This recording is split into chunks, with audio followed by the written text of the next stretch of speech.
Good morning. Yeah, she's asleep, so I figured we should try to get some reading in before she wakes up, right? She was up very, very early this morning, so I am wrecked and I need coffee.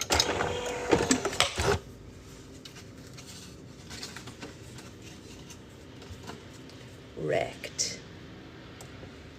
Everyone, shh. That's right, no big noises. It's good for the East Coast people, right? They get to stay longer before meetings or whatever. I don't know about the West Coast people, but she's asleep.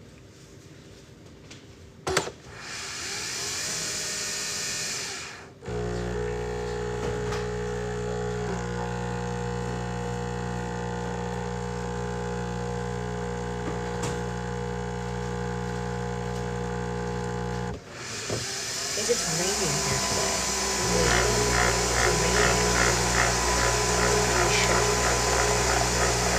I don't remember the last time I saw rain. I have no recollection of seeing rain recently.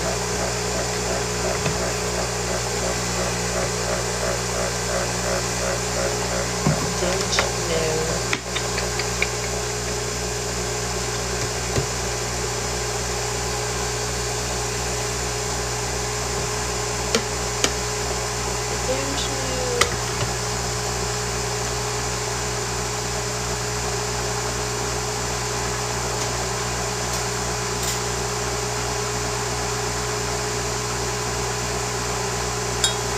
How's everyone doing? How's everyone's weekend?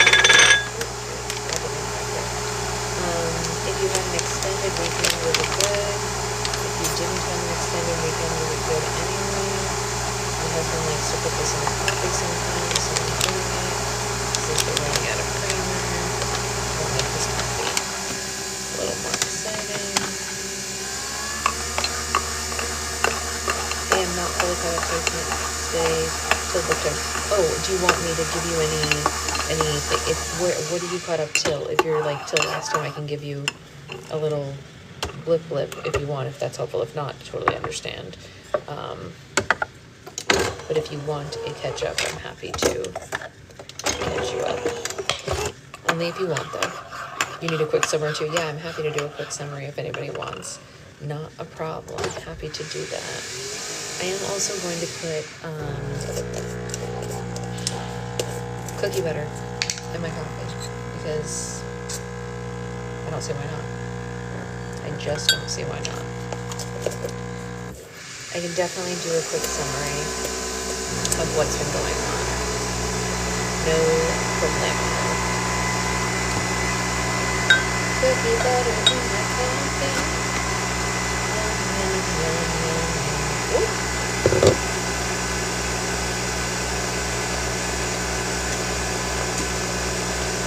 There's no reason for not. Yes, I agree. There's no reason not to put it in there.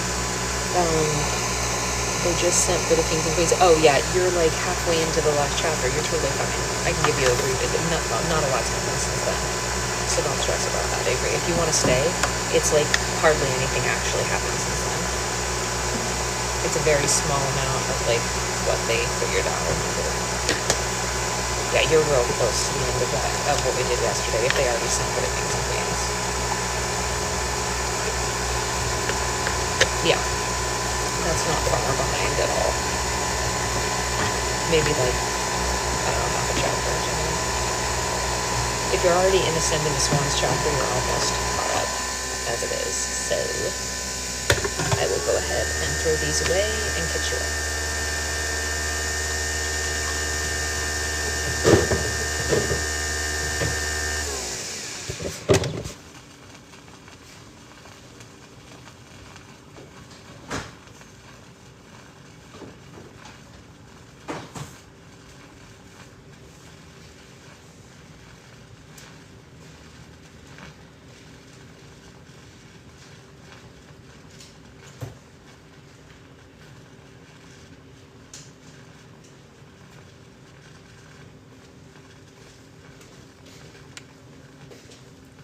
Okay, so here is, yes, Brittany, we're a little early because she was up early, so she fell asleep early, and I wanted to take advantage of her sleep time because you know, we never know when she's going to wake up. I hope she sleeps for a long time. So I'm going to go ahead. Yes, we're early because of early sleep. It's very good. Well, you know, we woke up early, so I don't know if it's really good, but it's something.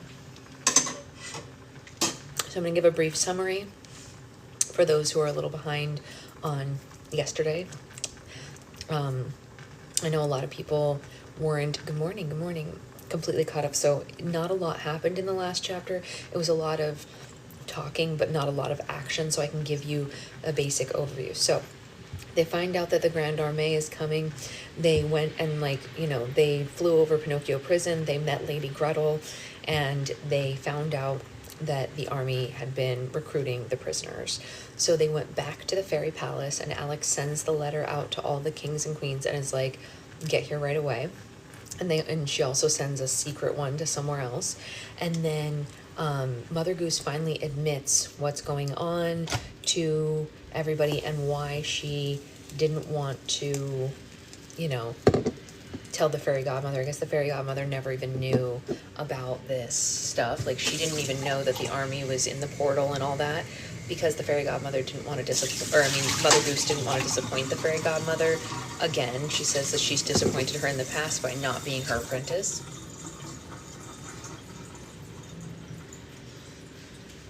Mother Goose claims, and we have no proof of this, but Mother Goose claims that she was the original fairy godmother apprentice, but she did not want that position, so she declined it.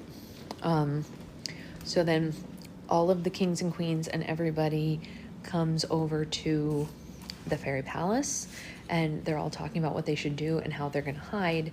And Connor's like, I think the Brothers Grimm gave us a clue in their last story, talking about the secret castle and a secret path. And so he says, Alex, you got to make a secret path from here through the fairy tale lands that can never be found except by those who already know about it, so that the Grand Armée cannot find them.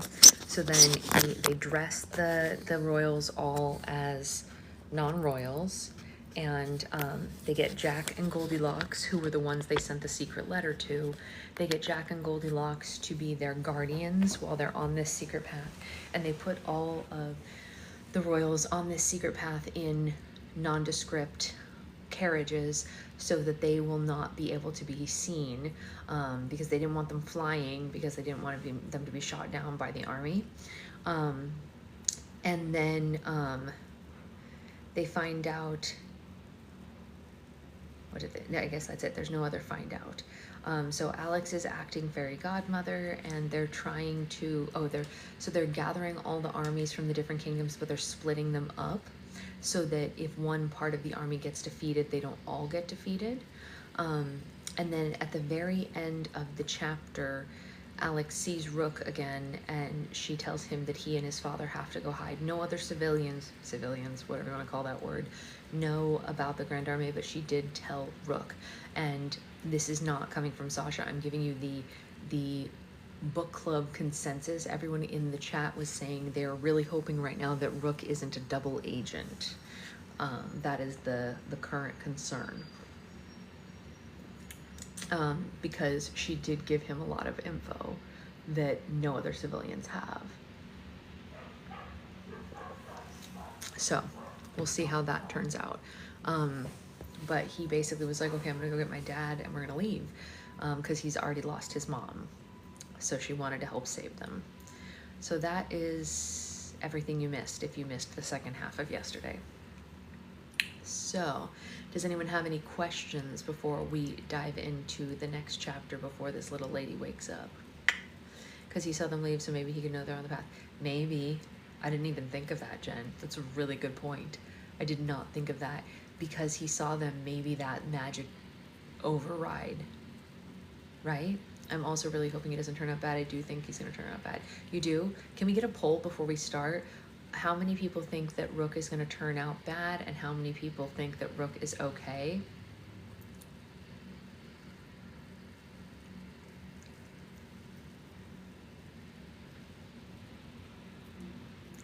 Bad. A lot of people are saying bad.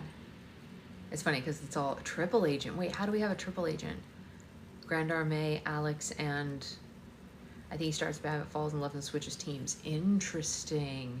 Interesting. Ooh, I like that. I like that a lot. Interesting. Okay. Okay, second question. Rook is pretending to be bad. Really? Oh, okay. So, question for the people who think that he is bad. If you think he's bad now, I think there's possibly holding a grudge for being asleep. Yeah, I mean, that's possible. If you are on team, I think Rook is bad, have you always thought he was bad from the first moment they met, or is this a new thought? I'm very curious. This is great. This is a great discussion for us to read while we're giving everyone time to get on. Bad choices, maybe? Sure. Sure, bad choices, but not a bad person. I hear that.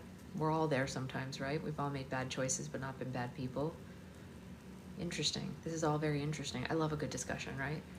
It's interesting to see how everybody's interpreting it differently. He always seemed sus. Interesting. Jen thinks he always seemed sus. Bitter is a good description. Ooh, bitter. I didn't like him, but I didn't like Bob. Oh, we love Bob now. Bob is so good. Can we give a round of applause to Bob for being the dad that stepped up since the beginning, but I really hope I'm wrong. I'm only 60% paying attention, so always. Okay, fair enough, fair enough. Poor Bob. Guys, Bob isn't just a stepdad, he's the dad that stepped up, right? Come on, let's hear it for Bob. And he got the unfortunate name of Bob. Bob is literally the best, but he also was named Bob. Come on, Chris, you can do better than Bob. Poor Bob. Yeah. I think Bob just, you know, he's just doing his thing, right? He's not trying to hurt. He didn't know about the fairy tale world. He's just out there trying to marry a nurse. I mean, he jumped into a strange portal for people he loves. That's right. He jumped into I knew that Bob would work out because that's what happens when you come in on book 6, right? Sure, of course. Yeah, that's fair. That's fair. He really did get an unfortunate name. Yeah, Bob isn't my favorite name, you guys. I think the name was absolutely intentional, a little basic and boring. I think you're right. I think it was 100% intentional. I completely agree. I think that they wanted him to seem boring so that we wouldn't think he would jump into a portal after them, right? I think that's right. Okay. Well, that was great. What a great discussion. See? And look, we ate up all this time so that we're closer to, you know, the actual normal start time. Okay, so this is where we're at, you guys. Look how far into this book we are. We're killing it. I have 2 uncles named Bob and an uncle named Bill. Bob squared and Bill. That's really funny. Bob and Bill. So chapter 19, which is page 313, is called An Icy Trade. Let's get into it. The soldiers shivered in the freezing wind. The elements had grown too harsh for their horses, so they were left behind, and the soldiers were forced to trek through the thick snow on foot. For hours and hours they climbed higher and higher into the steep mountains of the north without a disclosed destination or an anticipated time of arrival. How much further? General Marquis demanded. Once we see the lights, we'll know we have arrived, the masked man called to the men behind him. A unit that started out as 20 Grand Armée soldiers had been reduced to less than a dozen. The soldiers were dropping like flies as the masked man led them through the cold. Every few hundred yards, a soldier would faint from the elements and disappear down into the snow. They were ordered to keep moving, and the fallen were all left behind. General Marquis and Colonel Baton wore thick coats over their uniforms as they traveled, and although the withering soldiers behind them were given little to shield themselves from the cold, they were scolded for slowing down the expedition. The masked man had only been given a raggedy old blanket to stay warm, but still he moved more agilely than the rest of them. He had braved these mountains many times before. You certainly don't handle the cold very well, the masked man chuckled. I'm starting to lose my patience, the general threatened. Don't fret, General. We're almost there, the masked man assured him. And soon the northern lights that he had described came into view. They illuminated the dark sky in bright shades of green and circled above the glaciers ahead. By the time they reached those glaciers, the unit had been reduced to 6 men, including the general and Colonel Baton. The masked man led the remaining men through an opening between 2 glaciers and into an enormous, icy maze. They zigzagged between glaciers and eventually stepped into a wide crater. Gentlemen, welcome to the Snow Queen's lair, The masked man announced, and the soldiers gazed around at the crater in bewilderment. Several pillars of ice surrounded the crater, and a frozen lake acted as its floor. A frozen waterfall spilled from inside the mountains above and flowed around the giant icy throne. The Snow Queen sat there on her throne with her faithful polar bears, one sitting on either side of her. She wore a large white fur coat and a snowflake crown. A cloth was wrapped over her empty eye sockets. The Snow Queen and the polar bears were eerily quiet, as if they had been waiting for the soldiers to arrive. I wonder what brought them here knowing that they... That's a very good question. I wonder if he brought them there knowing that most of them would not make it. It's a very interesting question. I mean, he does seem like a tricky sort, right? Someone who tries to steal from the fairy godmother? Great. The masked man... Sorry. The masked man has returned, the Snow Queen said in her raspy, cackling voice. We have been expecting you. Hello, Your Majesty, The masked man said and gave a shallow bow. It's been a very long time, but you look as frigid as ever. Compliments will get you nowhere, the Snow Queen said. If it's a trade you've come to make, you know what I want in return. No, I understand, the masked man said. Last time I was here, you made it perfectly clear what you want in exchange for the item of interest. And with great pleasure, I've returned with the means of finally making that trade. The general suddenly grew very tense. You never said anything about any trade, he sneered, and the masked man assured him to remain calm. Your Majesty, this is General Marquis of the Grand Armée, he introduced. I know who he is, the Snow Queen snapped. I prophesied the general and his army entering this world long before you were born. Something about this was very unsettling to the general, and he motioned for his soldiers to stand alert, but the masked man assured him that this was good news. I wonder if the time locked up he realized he was doing bad. It's interesting. Maybe he's trying to turn it around? It's a good question. But the masked man assured him this was good news. Splendid, he said. Then you know that in exchange for the dragon egg, he can provide you with what you've always wanted, the masked man said. Capable he may be, but faithful to keeping his end of the bargain, I've yet to see, the Snow Queen said. The future is filled with many certainties and many uncertainties for the general. Long ago, I foresaw him and his army sweeping across the land and conquering everything in their path, but I do not see him rising against the fairies.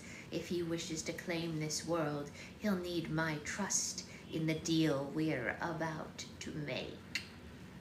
And what is that deal? The general asked, stepping closer to her. And the Snow Queen smiled, her jagged teeth now exposed. Many years ago, I was ruler of the Northern Kingdom until my throne was stolen from me.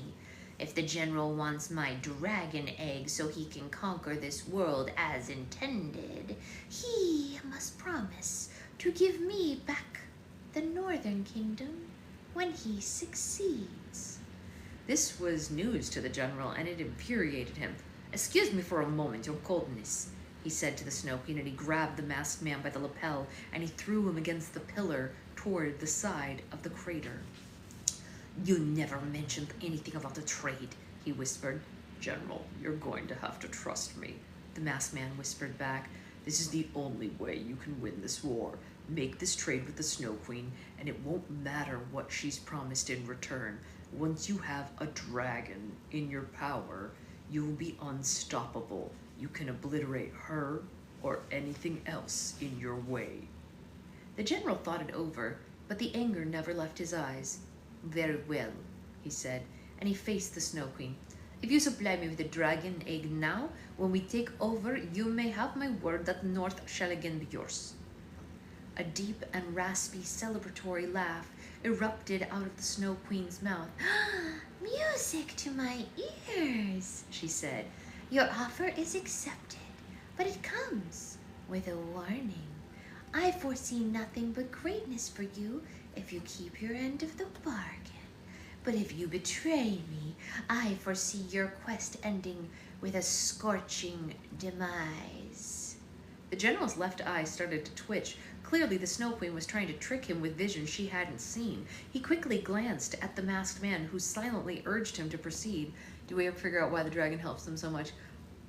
I don't know. This is a guess, Avery, and because I don't actually remember. I'm guessing it's because they're so big and strong and powerful, and they could like fire breathe everything around. But that's not knowledge. That's a guess. Don't know. Understood, the general said. Then we have a deal. Hey, Isabella. The soldiers felt a rumble beneath them. They looked through the ice under their feet and saw bubbles appear as something large and round slowly floated toward them from the depths of the lake. A dragon egg surfaced and bobbed in the ice below the frozen lake. General Marquis turned to his men. Well, don't you stand there. Retrieve it, he ordered, and the soldiers went to the dragon egg and beat the ice above it with the backs of their rifles. The ice began to break, and General Marquis and Colonel Baton stood away from it. One of the soldiers fell through the cracking ice and into the freezing water underneath. The Snow Queen laughed, wildly amused by their attempts to get the egg. The man's fall created a huge crack in the ice, and the dragon egg soon drifted into it and floated long into reaching distance. No one move, The masked man yelled, and the two remaining soldiers stood still. He carefully got to his hands and knees and slid across the icy floor to pull the dragon egg out of the water. Cold, cold, He shrieked, and he juggled the egg back and forth between his hands and wrapped it in his raggedy blanket. The egg was so cold that his hands burned from its touch. The egg was twice the size of the masked man's head, and it was the shape of a regular egg, but it was covered in a black shell with the same rough texture as coal. Cracks the egg had received over the years were in gold to preserve it, like a rotting tooth. The masked man stared down proudly at the egg as if he were holding his own firstborn child. He had dreamed about this moment for a very long time. General Marquis promptly approached him and took the egg out of his hand. Wonderful, he said, and he stared down at the egg with wide, inquisitive eyes, as if he were looking into a crystal ball for his future. Colonel Baton, please shoot the masked man. His services are no longer needed. Colonel Baton retrieved a pistol from his coat and aimed it at the masked man. Whoa, whoa, whoa, the masked man said, and he raised his hands. You can't kill me. You still need me. We've acquired the egg, and we do not waste another moment on your nonsense, the general said, and he nodded for the colonel to fire at will. But someone's got to take care of the egg, and I doubt any of you or your men know how to properly hatch and raise a dragon, the masked man said. And what makes you an expert? The general asked spitefully. I've spent years trying to get my hands on this very egg, the masked man said. I know everything there is to know about dragons. Now we have to get the egg into something very hot. The hotter the environment, the faster and the stronger the dragon will grow. And I have a very hot place in mind if we keep working together. A noise came out of the General Marquis that was half grunt and half sigh. He had been looking forward to getting rid of the masked man since they left the prison, but now he would have to wait a little longer. He shook his head at Baton, and the pistol was put away. It seems the masked man has proven himself to be useful once again, the general said. You may stay alive long enough to properly hatch and raise the dragon for me. Now, escort us out of this icy mountain before you cause my irritation to trump my need for efficiency. General Marquis glared at him and then headed toward the opening in the crater that they had entered from. Colonel Baton and the remaining two soldiers followed him. The masked man rubbed his chest to calm his beating heart. He would have to keep himself as useful as possible in the coming days if he wanted to keep his life. Thank you, your shiveringness. The masked man said to the Snow Queen, and he bowed quickly, then caught up with the rest of the party. As soon as he and the soldiers were gone, another raspy laugh erupted from the Snow Queen, and it echoed through the cave. Oh, what do you find so amusing, my grace? The polar bear asked her as they left. A malicious smirk grew on the Snow Queen's face. I suddenly foresee something very certain in the forthcoming days for our masked friend, she said. What does your highness see? The polar bear to her right asked. His mask has successfully concealed who he is for an impressive length of time, she said. But by the time the week is up, his worst fear will be realized when his identity is revealed to the person he most wishes to keep it secret from.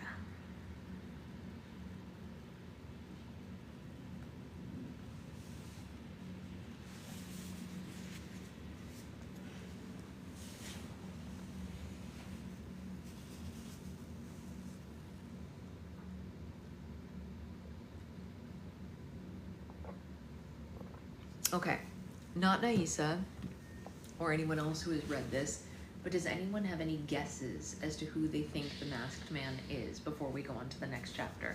And by the way, chapter 20 is called The Great Troblin Lake. Anyone have any guesses? I'm starting to think we know who he is. Do we?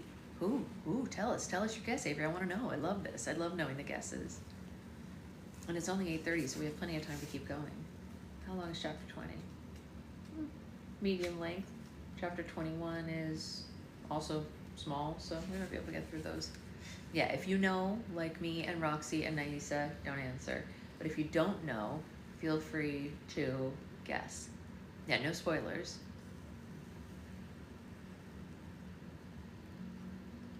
You just think it's someone we know, you don't know who. Just a little bit, Isabella, just a couple pages. Basically, they went to go get the dragon from the Ice Queen. That's the only thing that happened. It was just them climbing the mountain, and they were losing soldiers along the mountain, so nothing of real consequence except that the army lost a couple of soldiers, but they only started with 20 on this expedition, so it's like, okay, an army of 9,000 lost 20 people, so what? Wait, what did Jen say? Jen said maybe it came at the end of the book or the beginning of the next. Yeah, maybe. Oh, the huntsman. That's an interesting guess. Uh-oh. Too early. She needs more sleep so desperately. Don't wake up, honey. Okay. Chapter 20. The Great Troblin Lake. The twins barely slept after sending the royals and their friends on the secret path, and they were both up before sunrise. The few hours they'd managed to sleep were from worrying their bodies to the point of exhaustion and had little to do with actual rest. I know, the little ear. They met Mother Goose on the grand balcony of the fairy palace just as the sun rose over the fairy kingdom. She was prepping Lester to take them on their journey to the Troblin territory and the Elf Empire. I want you to listen to Connor and Alex and do exactly what they say. Fly very carefully and always be aware of the sky around you, and make sure every landing is safe and secure as possible, she instructed him. In other words, do everything that you don't usually do for me. Lester nodded and ruffled his feathers, making them nice and fluffy for the upcoming flight. Are you sure you're up for this, Lester? Connor asked. We could take one of those enchanted swans if you're having any hesitation. Lester opened his beak and glared at him, insulted by just the thought of it. He grabbed his own reins with his mouth and shoved them into Connor's hand. He was definitely ready for this. All right, I'll take that as a yes, Connor said with a laugh. He and his sister each swung a leg over the goose, and they sat on his back with Connor in the front. Our first stop is the Troblin territory, Lester, Alex said. After what I hope will be a successful visit, then we'll be on our way to the Elf Empire. I was going to say he's Alex and Connor's dad, but I can't see that being the case. I mean, we've been told that Alex and Connor's dad is dead, so if that's true, it can't be him, unless there's a way to bring him back, which I guess in the fairy tale world could be. But didn't he die in the other world? Pretty sure. Morning. Who's in charge of the elf empire? Connor asked, and Mother Goose huffed uneasily at just the mention of it. Elvina, the elf empress, she said. So she's not a friend of yours, I take it, Connor said. Just be cautious around her, she warned them. Empress Elvina is just as cunning as she is beautiful. She's like a poisonous flower. She's pretty and peaceful on the outside, but dangerous on the inside. Don't let it fool you. No matter what she promises, her loyalty will always be to her own people and not the greater good. Connor gulped. Okay, poisonous flower. Gotcha. I'm wondering if when he left the other world because he came back... Oh, so like it looked like he died in the other world, so it looked to the family like he was dead, but he was actually going back over there, and no one who knew him that knows them... Oh, ghost dad. Interesting, Amanda. These are all interesting points.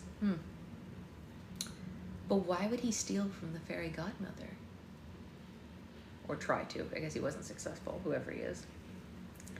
Elves are very sharp, and they're known for their long memories. And boy, can they really hold a grudge, Mother Goose continued. They'll be very hesitant to cooperate, but don't let that dishearten you.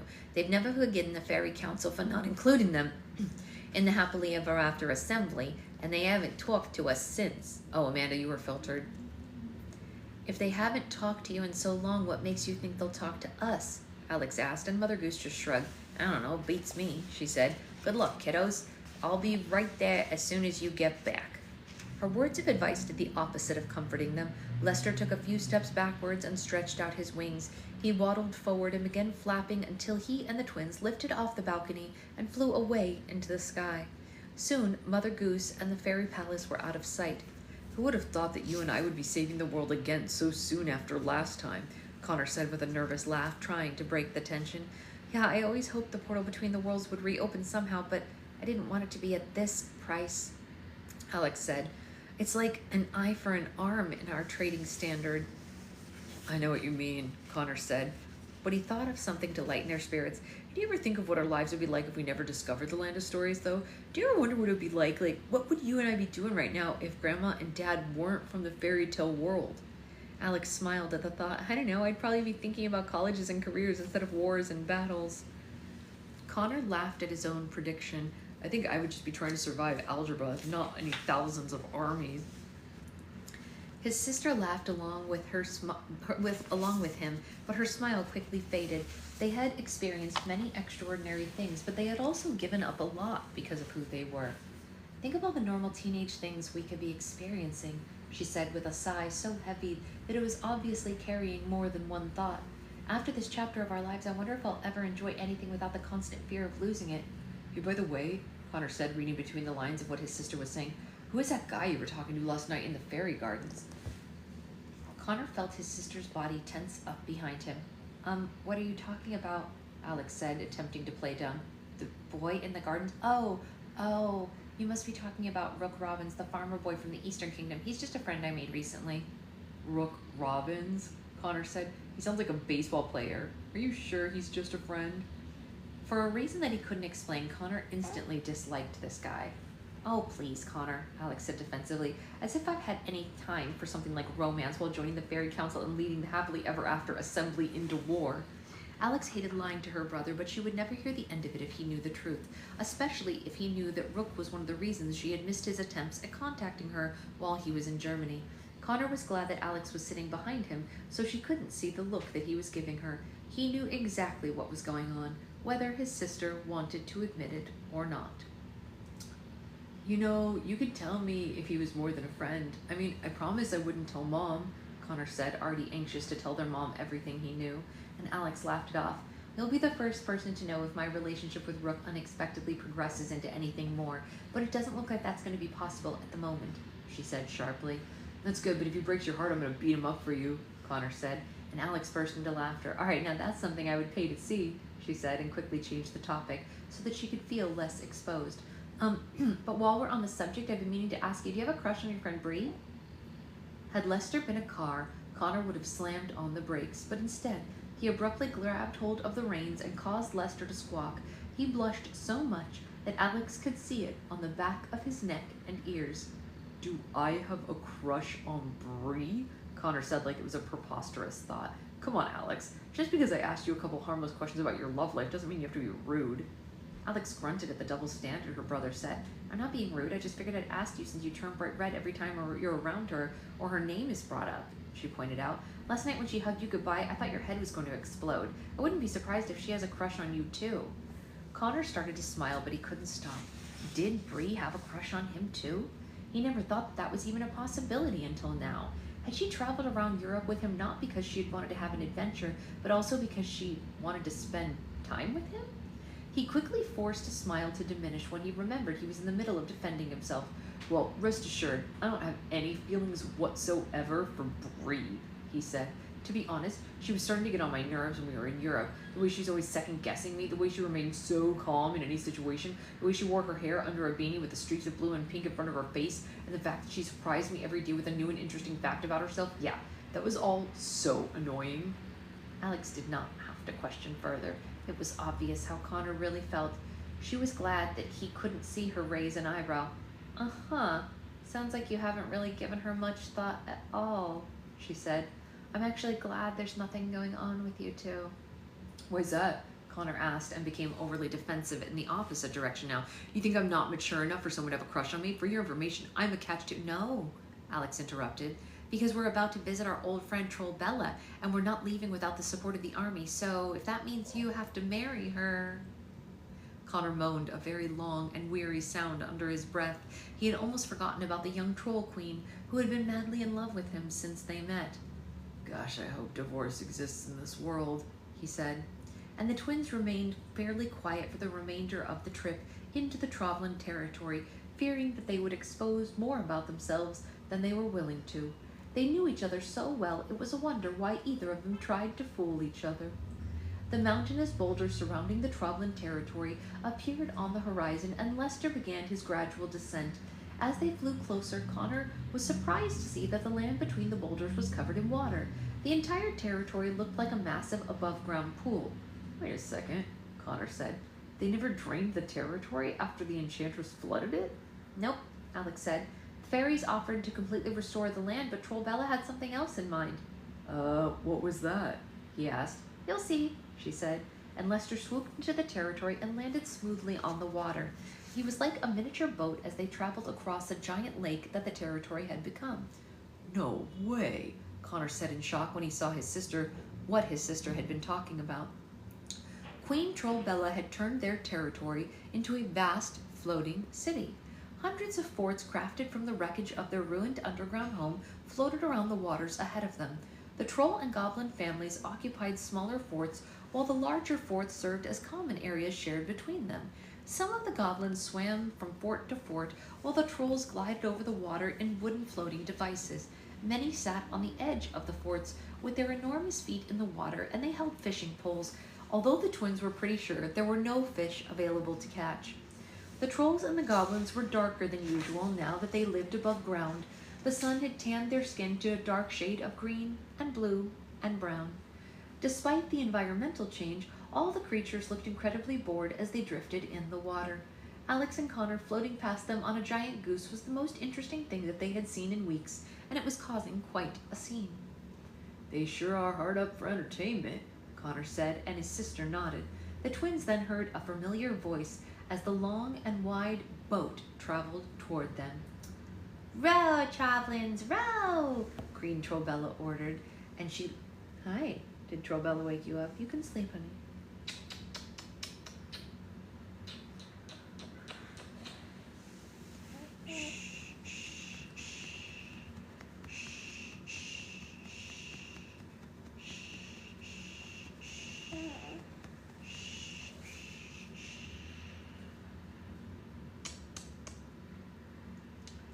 She lay leisurely across the front of the boat and took in the sun. A dozen trolls and goblins were seated at the center of the boat and rowed long oars as they were ordered. The boat drifted slightly to one side, and since the troll's arms were shorter, a young male troll stood at the back of the boat and monitored the rowers. He was short and stout, just like Trollbella, and wore a large horned helmet and a breastplate.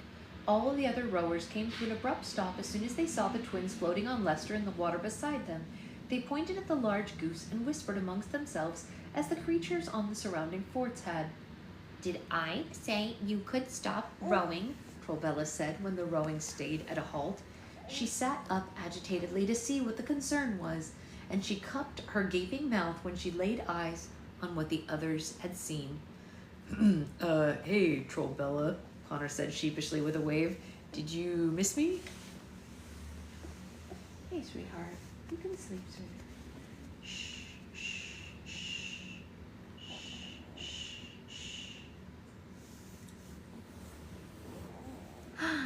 Butterboy, she gasped. Am I really seeing you, or are you a mirage in the water? Oh, he's here, Alex said. We're both here. But I thought I had lost my Butterboy forever, Trollbella said in complete shock. You went home through that portal, and I thought that you would never return. Was our love so strong that it could not contain you in the portal? Did our affection for each other break the portal open? Have you finally returned to be the king of the great Travelin Lake? No, Connor clarified. But the portal has been reopened because that's why I'm here. The Great Travelin Lake, huh? Alex asked. Is that what you're calling this place now? Yes, fairy girl, Trollbella said with a scowl, and I expect all the maps to be changed at once. I've always wanted to live near the water, and the enchantress unintentionally made that dream come true for me.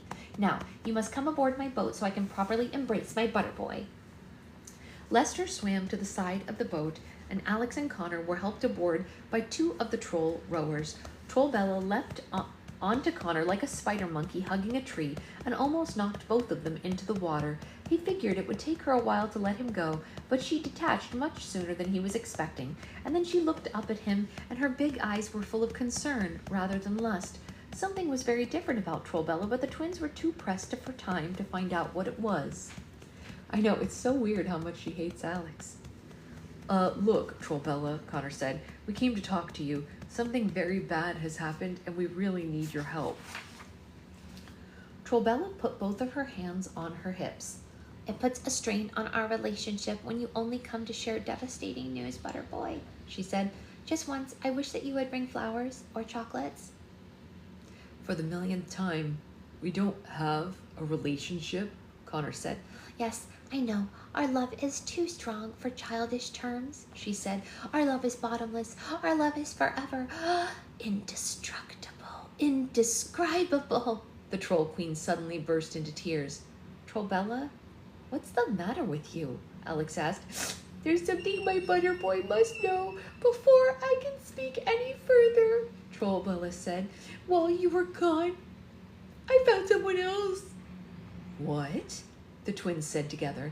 This was the last thing they had expected to come out of the Troll Queen's mouth. Trollbella's eyes darted around the boat guiltily as she turned away from them. What she had to confess was too painful to say while looking them in the eye. I knew after you disappeared into the other dimension forever, it would be challenging to keep our love alive. I tried to stay faithful to you for as long as I could, but it was the hardest 6 days of my life. I was weak without you, Butterboy. My heart stayed strong. I couldn't bear the thought of being alone forever, so I gave my heart to someone else. Alex and Connor exchanged the same dumbfounded look. With everything else going on at the moment, Connor was surprised by how much relief he had by hearing this. I always thought that one day, if the impossible should happen and you returned to me, I could easily give my heart back to you, but now seeing you in front of me, I realized that was a mistake. Trollbella said, once I invested my love in someone, I can't get my love back unless I know it's a dead end, and I'm afraid I've planned a long and joyous road with my new love. Okay, I gotta know. Who is this poor guy? Connor couldn't help but ask. His name is Gator, and he commands my army as well as my heart, Trollbella said. She dreamily looked to the back of her boat and waved at the small troll in a horned helmet. Gator waved back uncomfortably. Apparently, reciprocation wasn't something Trollbella really looked for in a relationship. Congratulations, Connor said to them both. But I have failed you, Butterboy, Trollbella said, and she fell to her knees. I promised myself our love would be eternal, and I broke that vow. You never loved anyone else as much as you love me, so I feel terrible leaving you alone in this cruel world. Please Please tell me if there's anything I can do to make it up to you. Alex nudged Connor and cleared her throat. This was their chance. I don't know, Connor said, and he gave his best heartbroken performance. I'm in shock. It's like a complete shock. My heart feels like it's been totally ripped out of my chest and trampled by a stampede of wolves and then chewed up by an ogre. I'm gonna need some time to get over this. But there is something you could do for him that would make him feel much better in the meantime, Alex said, trying to speed things up. Oh, yes, Butterboy. Trollbella groveled at his feet. I'll do anything to ease your broken heart, please. The guilt is just too much to bear. Just say the word. Well, Connor said melodramatically, if you're serious about healing my emotional wounds, meaning the pieces of my heart, you can sew the seams of my soul with access to your army. You want my army? Trollbella asked, and she looked up at him questioningly. Even her Butterboy might have overstepped his boundaries with this request. Yeah, but there's an even bigger reason why we need it, Connor said. Trollbella, an army of thousands of men has invaded this world and plans on taking over, Alex tried to explain, but Trollbella interrupted her. You hush, fairy girl, the Troll Queen demanded. This has nothing to do with you. Keep your wand out of our business. Alex rolled her eyes and gestured for her brother to explain then. Connor quickly told her about the Grand Armée and how they needed the Troblins to help stop them. His explanation may not have captivated the Troll Queen, but it sparked interest in the rest of the creatures all around. I'll go, one of the rowing goblins said. That sounds terrific, an eavesdropping troll said from one of the forts nearby. I'm not even in the army, but I'll help you fight, a desperate goblin said. Me too, said another troll. The twins were so excited to see their enthusiasm. Life on the floating city must really have been dull if the idea of war sounded intriguing. Trollbella squinted and crossed her arms as she thought about it. But still, an army in exchange for a broken heart seems like a pretty steep deal, she said.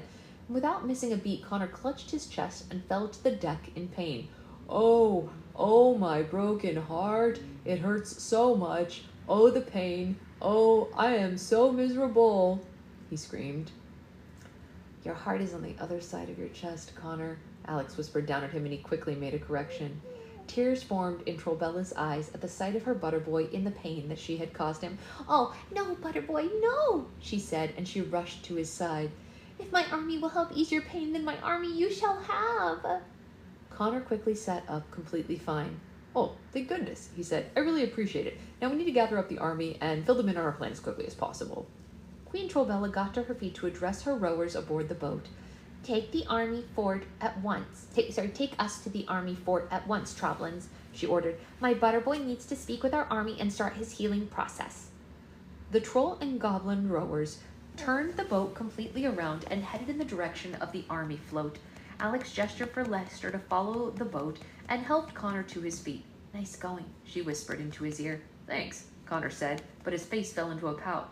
What's wrong? She said. We recruited the Trollin army and it was easier than either of us could have expected. I know, Connor said sadly. I just can't believe Trollbella picked that troll over me. Oh, Connor. Oh, Connor. I can't believe she's still asleep. This is great. Trollbella picked the rower in the boat, just like one of the guys that rows the boat. A random troll that leads the rowers. No one of consequence.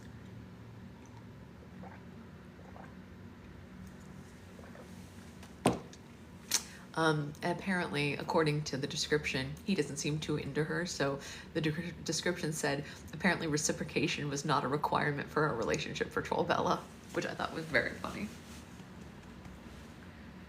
I love that she calls Connor Butterboy. Yes, it's very funny.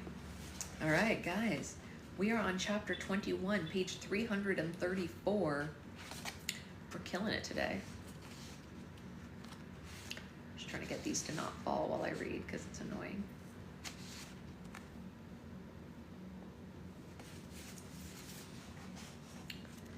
Chapter 21 is called From the Ashes. And I gotta tell you, the drawing for this page is little bit disturbing. I'm gonna show it to you because I don't know. It's like a baby in a treasure chest. Is that my baby? I want to talk to a manager look? Really? I don't think that's true. You think that someone who looks like me is the type of person who goes and talks to the manager? I got news for you. I'm the type of person who, if they bring me the wrong food, I just suck it up and starve. I would never say anything. Yeah. I'm the opposite of a talk to the manager person. I'm like a, oh well, I guess shit happens person. Yeah, no. All right, chapter 21. Yeah, I'm a suffer in silence type. It's true. Yeah. Yeah. It has to be really bad for me to like say something. It would have to be really bad. Yeah, I'm trying to remember a time when I've asked to speak to a manager about something. I mean, I jokingly did it once. I jokingly did it at Disneyland once when I was a teenager because they canceled a show that I loved. So I wrote a letter to Disney and I was like, how could you cancel this show? We loved it so much. Please don't do this to us. And I sent it to like the manager or whatever. But like, obviously that was a loving joke. But that was really bad. I was really sad that they canceled our show. I was really bummed. But I was also only 15. So, you know. Yes, that is true. I have done that. The laborist who helped me deliver my baby, I actually called her manager after she was born to get her full information to nominate her for a Daisy Award. So I actually have spoken to someone's manager recently, but it was to tell them she was amazing. So I don't think that really goes to what that person was implying, because I literally called the manager to be like, I don't think I could have done this without her. She's an angel on earth. And they said, thank you. And then I hung up. That was it. So, yeah, she was. I mean, that woman, if I ever have another child, if I can request her, I will request her because she was literally the most perfect. 100%. I completely agree, Jen. Yeah, that's why I'm just like, Most of the time I just, you know, if I ask for something and it doesn't happen, I just kind of brush it off. Okay, but we are gonna read chapter 21 from the Ashes. Do you think that that person just thinks anyone who wears glasses is a bee? Do you think that's what it is? Do you think it's because I have glasses on? But like, I mean, I know my hair is brown right now. We're gonna fix that next week. Did I tell you guys, my cousin, who's a hairdresser in Washington, where we're going for that wedding, is gonna pink my hair. So maybe people will stop thinking that I'm awful if I have pink hair again. But like, I'm wearing a rainbow. And my glasses are pink. I just don't have someone to dye my hair. It's not my fault. You can't blame me. You know what? I'm just gonna bleach my own hair next time. You know what I'm gonna do? I'm gonna go to a local hairdresser and I'm gonna trick them into bleaching my hair for me, and then I'm just gonna put pink on it. Okay. 21. From the Ashes. And I hope From the Ashes is not this baby, because yikes. The secret path weaved through the countryside, crossed rivers without bridges, and climbed over mountains that roads had never been built on as the carriages traveled throughout the kingdoms. Jack and Goldilocks were very attentive to the land surrounding them, and so far they hadn't encountered any problems during their covert tour. However,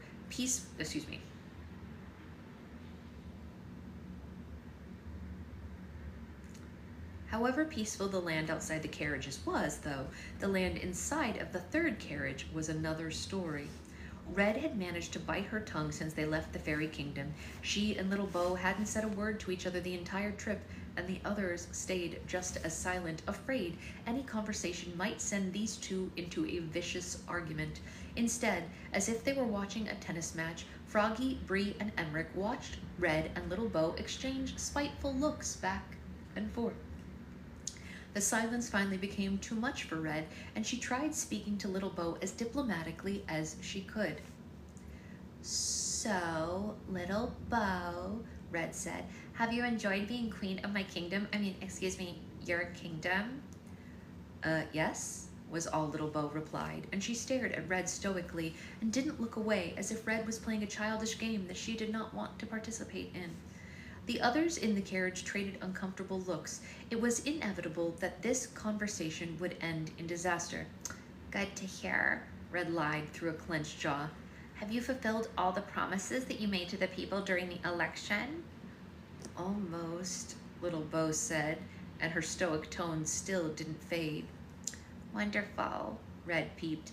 And how are the House of Progress representatives? They were all replaced with actual representatives from the villages, Little Bo informed her, and Red couldn't help but let out a high-pitched snicker. The others relaxed a bit, seeing her so amused. Perhaps there was a chance that they could be civil to one another after all. Well, they had it coming, she said. And what about the castle? Have you grown accustomed to it yet? I'm sure it took some time to get used to it compared to that farmhouse that you lived in before. I actually still live at my farm, Little Bo said. Red suddenly gagged as if she had swallowed a bug. Do you? She asked, trying her best to remain calm. Then why did you ask me to move out of the castle? Because I turned it into an orphanage, Little Bo said with a snide smile. Red sat incredibly still while her brain processed this, and then, as if her animalistic instincts had taken over her body, she lunged toward Little Bo with her fists raised in the air. I'm gonna kill her, Red yelled. Froggy had been preparing for this moment and immediately grabbed a hold of her before any damage was done. It took Bree and Emmerich's help to keep Red in her seat. You lousy piece of shepherding trash. You did that on purpose. You knew giving my castle over to a bunch of brats would be what hurts me the most. Red, how can you say that about orphans? Bree scolded. Oh, don't let the word fool you. I met all those delinquents myself, and each one of them is more worse than the... More worse?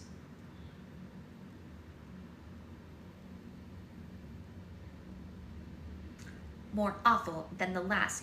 Most of their parents are alive and well. Those kids are just too horrible for them to raise on their own. Red said, don't make fun of me, Isabella. English is hard. Be nice.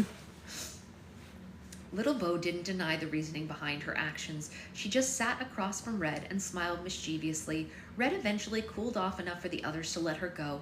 Emmerich decided to change the subject before anyone got hurt. What is your necklace? Emmerich asked Little Bo. No one had ever pointed it out before, and Little Bo was surprised that he'd even noticed it. There was a chain so thin that it was almost invisible, and it rested around her neck and was tucked neatly away in the top of her dress. She pulled the necklace out and showed him a small heart-shaped rock hanging from it. It's a stone heart, she said. Why do you wear it? Emmerich asked. Little Bo didn't know what to tell him since no one had ever asked her this before. Sorry, wrong voice. I couldn't read aloud. Oh, thank you. I appreciate that. I lost someone that I love very much, she said, so I wear this necklace to remember them. It's a strange thing, but it keeps me from missing them too much. Did they die, or did they just run away from you? Red remarked with a snort. Little Bo didn't respond to that. She played with the necklace in her hand and just smiled at the former queen. Her presence alone aggravated Red much more than anything that she could say. Things weren't quite as lively in the first carriage, but the passengers were starting to grow restless. Princess Hope was very agitated from being cooped up for so long, and she began to cry. Cinderella held her daughter tenderly in her arms and rocked her until she fell asleep. I trip over my words because I read... Yes, it is difficult. I completely agree, Brittany. Sleeping Beauty admired her mothering skills as she sat across from her. You are so good with her, Sleeping Beauty said to Cinderella. It makes me miss my own mother so much. Me too, Cinderella said. There's so many times I wish my mother was still alive so I could ask her if I was doing the right thing. If a better mother existed in the world, I certainly haven't seen her, King Chance told his wife, and that includes our own mother. King Chase laughed at his brother. Yeah, our mother was a good person at heart, but she was rather cold at times, he said. And Sleeping Beauty smiled and then gazed out the window sadly. The subject of mothers had recently become very sore for her. Do you think if all the chaos ends, Cinderella said, but she quickly corrected her choice of words. No, when all of this chaos ends, that you two will want to start a family? Chase placed a comforting hand over Sleeping Beauty's as she fought back the tears forming in her eyes. There was something that she hadn't shared with them yet. I'm so sorry. I didn't mean to, Cinderella said, but she didn't know what she was apologizing for. No, it's quite all right, Sleeping Beauty said. Unfortunately, due to the effects of the sleeping curse, I and many women in our kingdom have been left unable to bear children. Cinderella and Chance were devastated to hear this. Oh, my dear friend, I am so sorry, Cinderella said, but there was nothing she could do to comfort Sleeping Beauty. She looked back out the window before their sympathetic faces awoke any more of her pain and frustration. Some things are just not meant to be, I suppose, she said. The carriage became very quiet and the secret path curved across the border between the northern and eastern kingdoms, and Sleeping Beauty recognized the landscape around them. We're home, she announced to her husband. I'd recognize these hills from miles away.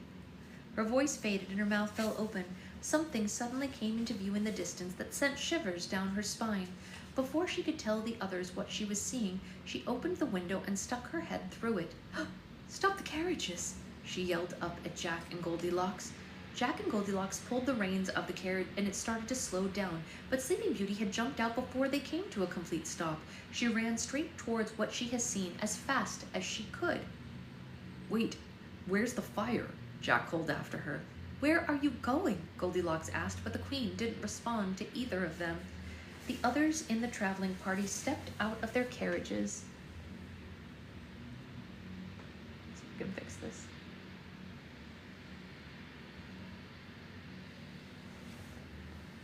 Wait, why didn't it show me? Oh, Amanda must have already fixed that one. Yeah, hating Esme is totally reasonable in this situation. The others in the traveling party stepped out of the carriage to see what the fuss was about. Once the royals saw Sleeping Beauty running in the distance, they sprinted after her but didn't go very far. Sleeping Beauty stopped at the edge of a village that no one had ever seen and stared at it in horror. The village had been viciously attacked. Most of it had been burned down, but the smoke still filled the air from parts of the village still ablaze. Not a living soul could be seen or heard.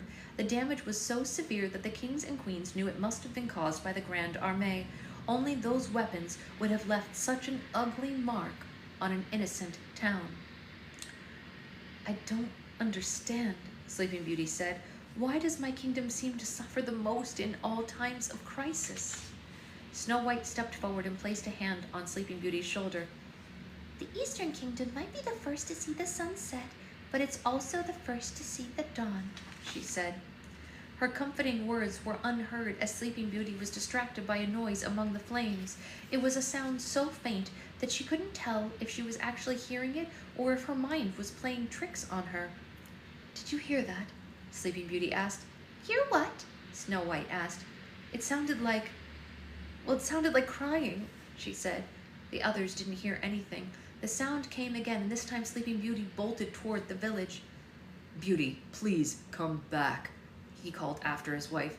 It's too dangerous, Cinderella said. Don't worry, we'll get her, Goldilocks said, and she and Jack ran after the Queen. Give me 2 shakes of a second. I have to answer a text message. I will be right back. I'm not gonna... Goldilocks said, and she and Jack ran after the Queen. Give me 2 shakes of a second. I have to answer a text message. I will be right back. I'm not gonna go away.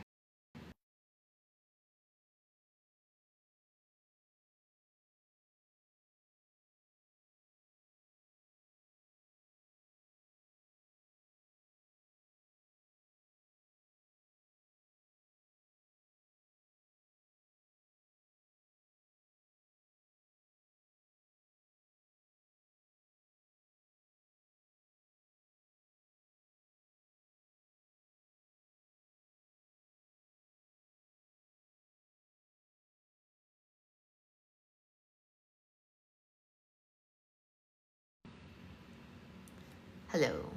Can you hear me again? I'm back. Sorry.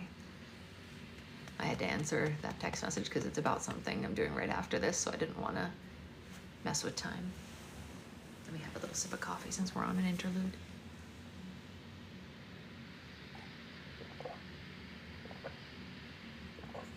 I love you, coffee. Oh yes I do. I don't love any drink as much as you. When you're not in my mouth, I'm blue. Oh coffee, I love you. Okay, we should be back. The light is green. I think my interlude song brought us back. Do you guys like my coffee song? It wasn't a bad song, right? Okay.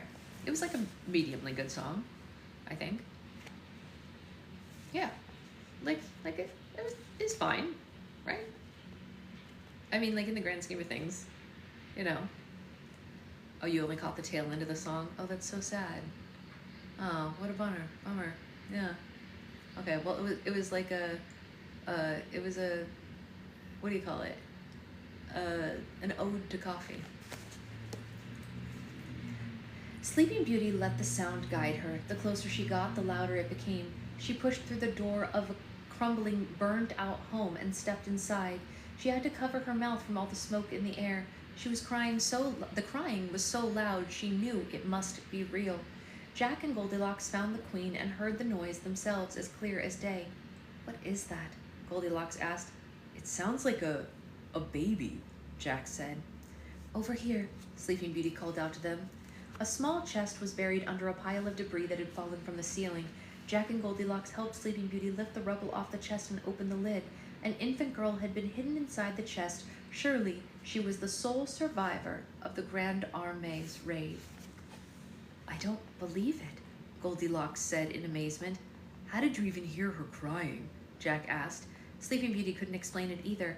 I suppose I was meant to hear her, she said, and she scooped the crying infant up in her arms, and she immediately went silent. Goldilocks was eyeing the roof above them. We need to get out of here, and fast. The three of them ran out of the home with their new discovery just as the roof collapsed. Sleeping Beauty had saved the baby's life seconds before it would have been lost. They returned to their traveling party, which was still waiting at the edge of the village. They were just as astonished as ever to see the surviving infant. Whose baby is that? Bree asked. As far as we know, she's an orphan, Sleeping Beauty said. Well, I know of a great castle you can send her to if you need an orphanage, Red said, and she gave Little Bo a dirty look. Sleeping Beauty was smiling down at the baby she cradled with warmth in her eyes, more than the others had in a way the others had never seen. I do too, she said. They're coming to live with us. Chase, it is mom ears. It's totally mom ears, Jen. That's right. Chase stepped toward his wife to talk some sense into her, but once he saw the infant's face, he felt what his wife was feeling. The child had been waiting there for them to save her. What about the royal bloodline? Chandler asked what the rest of the group was thinking. If any of you are concerned with blood, I invite you to take a look around this village and see the blood of all my people that has been spilt here, Sleeping Beauty said. This child is a survivor and is a child of this kingdom, and therefore a worthy heir to our throne. Although Cinderella and Chance were the only royals who knew Sleeping Beauty couldn't have a child of her own, none of them seemed to object. The child was a beacon of light in a very dark time. If she could survive the wrath of the Grand Armée, they could too. What will you name her? Cinderella asked, and Sleeping Beauty exchanged a smile with all the kings and queens around her, and tears of joy came to her eyes. They all accepted this child of spontaneous adoption as one of their own. Well, since she was found in the ashes of her village, I think I'll name her Ash, she said. Princess Ash of the Eastern Kingdom. It does have a nice ring to it, Froggy said. She's beautiful, Rapunzel said. Red stared at the ransacked village, and a heavy pile of guilt filled the pit of her stomach. All her anger and woe about losing her throne seemed so small in comparison to what the world was facing. This attack could have happened in her kingdom, and that thought angered her more than anything ever had. Red marched right up to Goldilocks, and everyone expected her to start an argument, but she surprised them all with a request. Teach us to fight? Red said. Excuse me? Goldilocks asked. I want to learn how to fight this army off myself, Red explained to the others. This could have happened to any of the villages in any of the kingdoms. This wasn't just an attack on the Eastern Kingdom, it was an attack on all of us, and I refuse to sit back and watch this Grand Armée destroy everything that we love so much. If I die, I don't want to die in a cozy carriage or in a throne room. I want to die fighting right alongside my people. The royals all looked to one another as her words touched each of them. They were surprised, they were impressed, and most importantly, they were inspired by what Red said. They all took a step toward Goldilocks and united in this request. I do have a pretty decent upper body strength from cleaning my stepmother's house every day, Cinderella bragged, and We could use a break from being cooped up inside all these carriages. Snow White shrugged. Goldilocks was impressed by their interest and withdrew her sword from its scabbard. Okay then, she said. Your Majesties, each of you please find a large stick. The first thing I'm going to teach you is, how to use a sword. Sorry, I have one more text message. I promise I will be right back. The first thing I'm going to teach you is, how to use a sword. Sorry, I have one more text message. I promise I will be right back. I promise I will be right back.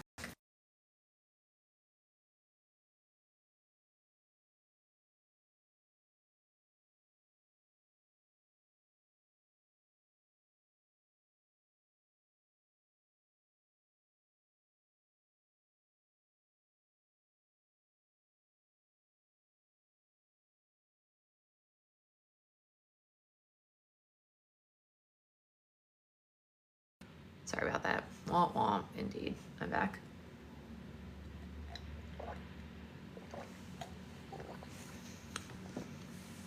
Do do do do do do do do do do do do do do do do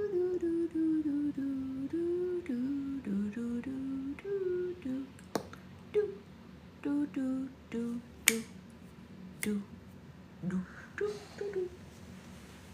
I can't believe she's still asleep. I mean, it's great that she's still asleep. She really needed it. All right, welcome back. Mother Goose stood on the grand balcony of the fairy palace and gazed at the stars in the night sky. She quietly prayed that wherever the twins and Lester were, they were succeeding in their efforts to recruit the armies. But most of all, she prayed that they were safe. You like the other song better? I mean, me too, technically.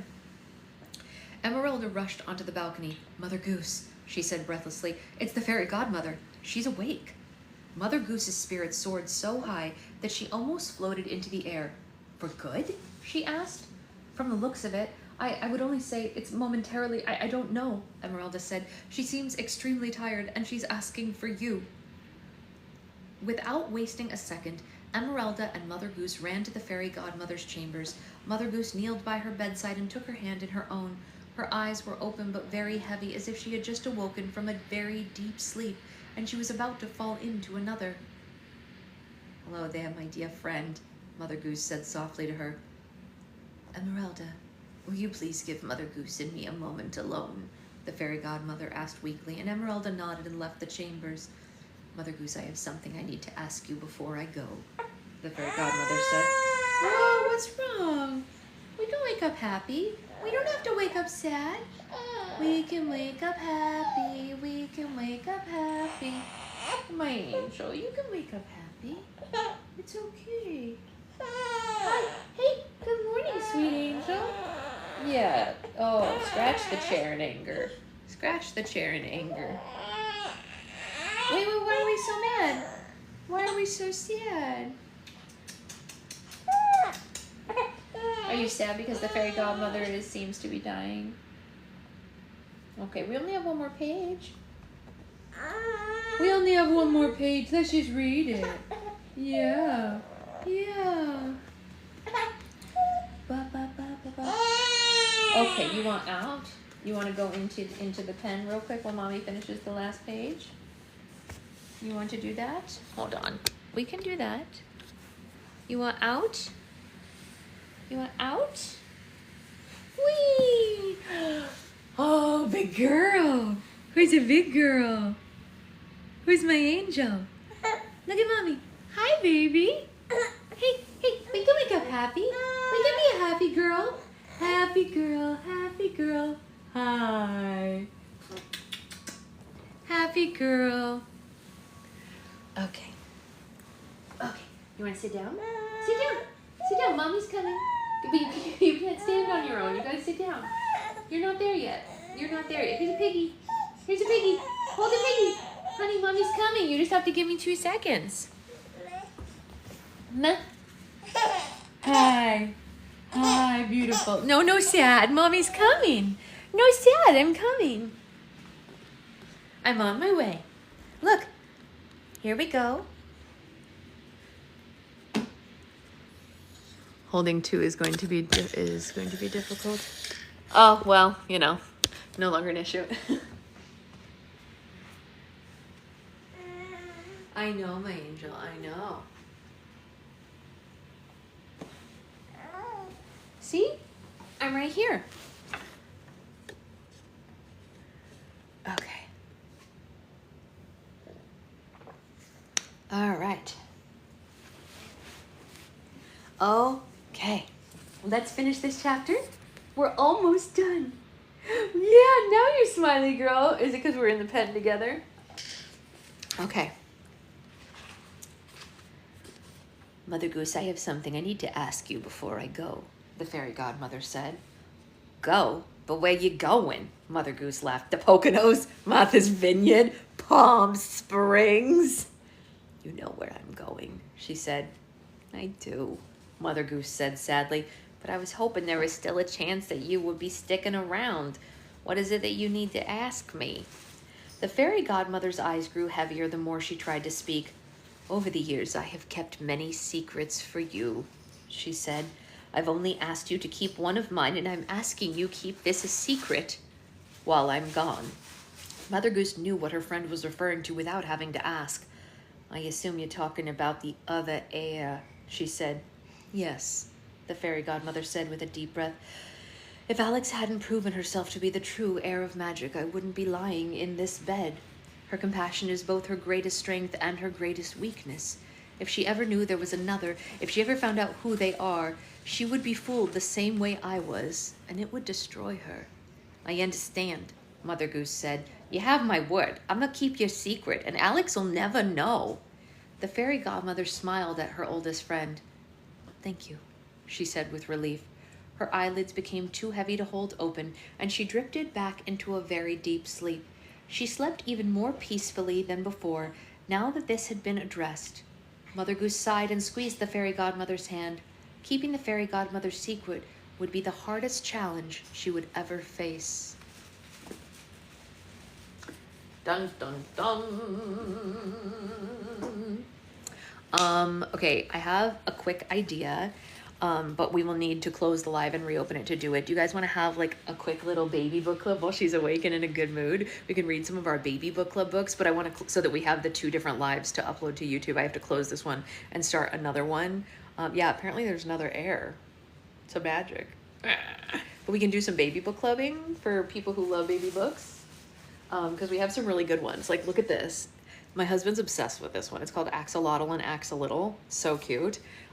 We also have Never Touch a Dragon, Llama Llama Colors, so fun. So grab your kids and we'll do baby book club, but I want to close this so we have a clean recording. So I'll be right back.